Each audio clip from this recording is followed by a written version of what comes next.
ሰላም ጤና ይስጥልን ዘወትር የቻናላችን ተከታታዮች እነሆ በየጊዜው የምንለቃቸውን አጠር ያሉ መረጃዎችን ሰብስክራይብ ሼር በማድረግ ዘወትር የደውል ምልክቷን መጫኗን አይርሱ።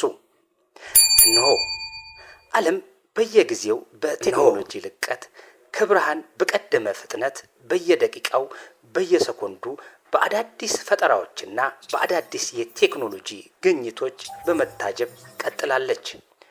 ቴክኖሎጂ ደግሞ የሰው ልጅ ህይወት ከጨለማው ወደ ብርሃን ከብርሃኑ ደግሞ ወደ ዲጂታል አውታር በመቀየር እጅግ ቀልጣፋና ፈጣን ጊዜና ገንዘብ ኃይል ቆጣቢ በመሆን ህይወትን ቀለል በማድረግ ረገድ ቴክኖሎጂ ግንባር ቀደም በመሆን ይመራል። በዓለማችን በአሁኑ ወቅት እጅግ አስገራሚና ከዛም በዘለለ አስደናቂ በሆኑ አዳዲስ የፈጠራ ውጤቶች ገደብ የለሽ ባለመኖሩና ህሊናም እረፍት አልባ በሆኑ እሳቢዎች በመሞላት ከራስ አልፎ ለዓለም ህዝብ የሚጠቅሙ ትሩፋቶችን አበርክተው የሚያልፉ የፈጠራ ሰዎች በርካቶች ናቸው። ትላንት በጨለማው ዘመን የተጀመረው የቴክኖሎጂ ምኞት ዛሬ በዘመንና በጊዜ ሂደት እየተፈታ ዲጂታል ዘመን ላይ ደርሰናል። ይሄንን ስንል ቴክኖሎጂ ሁሉም የሰው ልጅ ህይወት አልጋ ባልጋ ያደርገዋል ማለት ብቻ ሳይሆን መልካም ጎንም እንዳለው ሁሉ ጎጂም ጎን አይጠፋውም።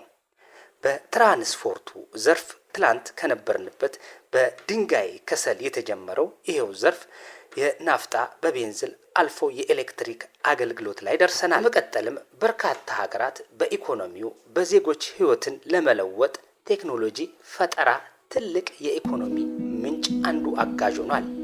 ግብርና ተኮር ኢንዱስትሪ፣ ኢኮኖሚ ተኮር ኢንዱስትሪ ሀገራት እንዳላቸው ሁሉ ቴክኖሎጂ ተከር ኢኮኖሚን የሚከተሉ ሀገራትም በየጊዜው ቁጥራቸው እየጨመረ መጥቷል። ከዘመናት በፊት የሰው ልጅ ከቦታ ቦታ ለመዘዋወር ሲል እንስሳትን ተጠቅሟል። ከዛም በዘለለ በከሰል ድንጋይ የሚሰሩ ተሽከርካሪዎችን በመፍጠር ጊዜውንና ጉልበቱን ለመቆጠብ ችሏል።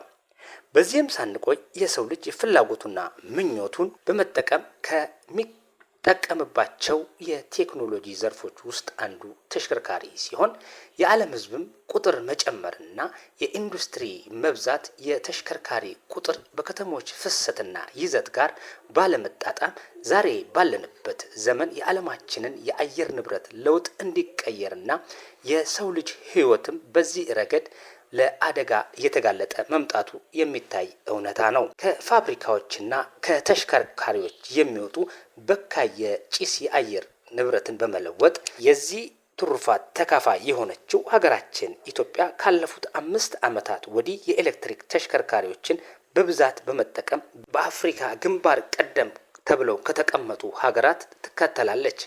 የኤሌክትሪክ ተሽከርካሪዎችን በብዛት በመጠቀም ሁኔታ ፍላጎት በመጨመር በሀገሪቱ ውስጥ ያሉ የኤሌክትሪክ አቅርቦት በመጨመር ዘርፍ ስጋት እንዳይኖረው ያደርጋል።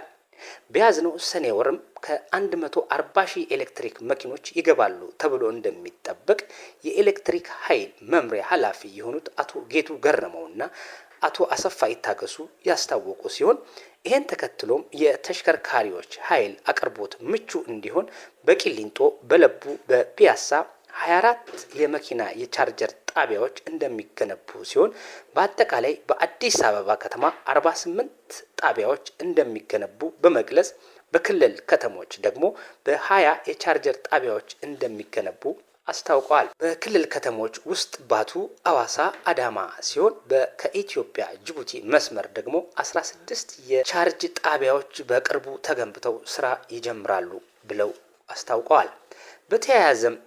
በተያያዘም መረጃ በኤሌክትሪክ ቻርጅ ተሽከርካሪዎች በአካባቢያቸው የቻርጅ አገልግሎት ለመስጠት ተንቀሳቃሽ ተሽከርካሪ ላይ የተገጠሙ ፓወር ባንክ ያላቸው ተሽከርካሪዎችን ወደ ሀገር ውስጥ በማስገባት በዘርፉ ላይ ለመስራት ጥያቄ ያቀረቡ የግል ባለሀብቶች እንዳሉ የደረሰን መረጃ የሚያመለክት ሲሆን ይሄ አገልግሎት የብዙዎችን ምቹና ተደራሽ ያደርጋል ተብሎ ይጠበቃል። ሰላም።